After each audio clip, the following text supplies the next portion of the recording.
नमस्कार दोस्तों।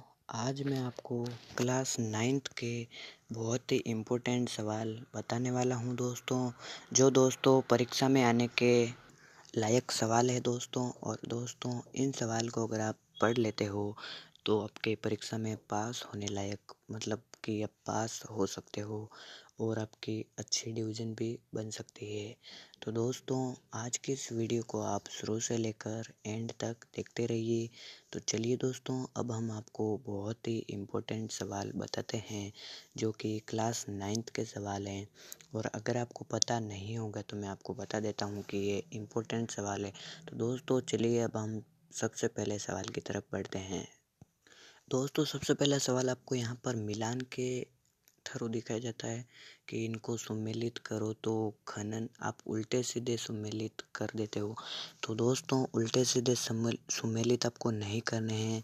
जिस प्रकार से यहाँ पर खनन, विनिर्माण, संचार, भारत की साक्षरता दर ये आपको दिखाया जा रहा है, तो यहाँ पे आपको खनन पे प्राथमिक क्षेत्र, विनिर्माण पे द्वितीयक क्षेत्र, संचार पे तृतीयक क्षेत्र और भारत की साक्षरता दर 74% है।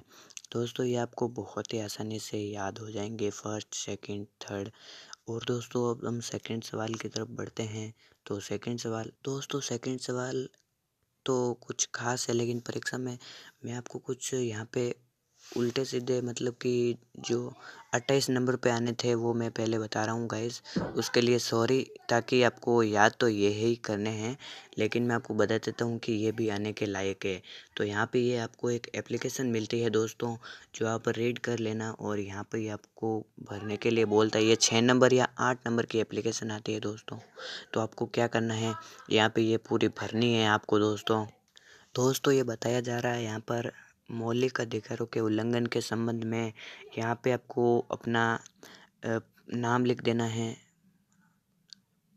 ये मतलब पापा का नाम जो भी आपको यहाँ पे लिखना है। और यहाँ पे दिनांक वगैरह सारा कुछ लिखना है दोस्तों। उसके बाद आपको ये पूरी एप्लीकेशन फिल करनी है और यहाँ पे आपको 8 नंबर पूरे मिलने वाले हैं। तो इस एप्लीकेशन को आपको याद करके जाना है, तो आप ही 8 नंबर पा सकते हो। और दोस्तों तीसरा जो हमारा सवाल है वो दोस्तों बताया जा रहा है कि निम्न को सुमेलित करो: बेंगलुरु, हैदराबाद, मुंबई, भोपाल, जयपुर। तो इनको भी आपको सुमेलित करना है, बेंगलुरु, हैदराबाद। इन सारों को सुमेलित करने के बाद दोस्तों आपको भी इनके भी 1 नंबर या फिर 2 नंबर का, यह सवाल 3 नंबर तक हो सकता है। तो आपको यहाँ पे नंबर मिलने वाले हैं। और तीसरे सवाल की तरफ हम बढ़ते हैं। दोस्तों यहाँ पर हिमालय क्षेत्र प्रायद्वीपीय पठार।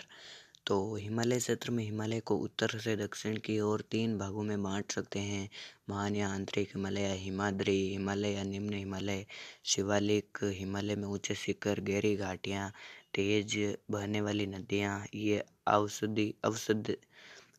अवसादी से शैलों से बना है। ये नवीन वलित पर्वतीय हैं। और प्रायद्वीपीय पठार में भी आपको पूरा वर्णन करना है दोस्तों। और दोस्तों देख सकते हो यहाँ पे आप लोग, दोस्तों यहाँ पे बंगर और खादर का बहुत ही इम्पोर्टेंट सवाल है दोस्तों। ये परीक्षा में आने लायक है और ये आता भी है, 100% ये आता है। और उत्तरी मैदान के पूर्वतन जालोर को बांगर कहते हैं। ये इम्पोर्टेंट, अगर आप इतना भी लिखते हो तो आपको 1 नंबर देने से कोई नहीं रोक पाएगा। बाढ़ के मैदानों के नवीन तथा युवा जालोर को खादर कहते हैं। दोस्तों अगर आप इतना भी लिख देते हो तो आपको 2 नंबर या फिर 1 नंबर तो पक्का मिलना ही है। और दोस्तों यहाँ पे आपको पूर्वी घाट, पश्चिमी घाट का भी ऑप्शन मिलता है। अगर आप इनको मतलब गाइस आपको तो पूरा वर्णन करना है, ताकि आपको 5 या फिर 6 नंबर तो पूरे मिल ही सकते हैं। इतने तो आपको मिलेंगे ही मिलेंगे। और मैं बता देता हूँ आपको, यहाँ पे ये 2 पॉइंट ही है, मैं आपको पूरे पॉइंट बताता हूँ। दोस्तों देख सकते हो तीसरा वाला पॉइंट, ये पूर्वी घाट बांगड़ की खाड़ी में गिरने वाली नदियों द्वारा खंडित, अनियमित और कटा फटा है।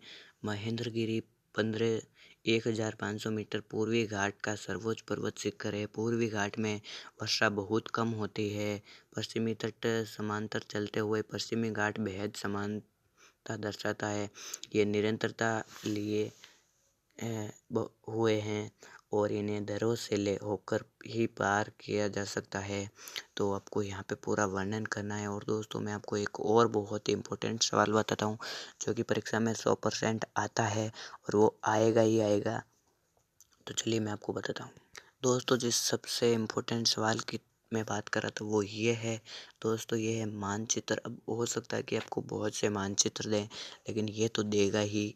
और ये नहीं तो अगर कोई दूसरा भी दे तो मानचित्र तो आपको 100% याद करना ही है। तो यहाँ पे आपको भारत के रेखा मानचित्र में निम्न चरवाहा समुदायों का क्षेत्र दर्शाइए। तो यहाँ पे आपको ये पूरा का पूरा ये भरना है। और आप देख सकते हो 8 नंबर का ये सवाल आता है दोस्तों परीक्षा में। तो ये आपको ज़रूर करना है और पूरे 8 नंबर लेने हैं।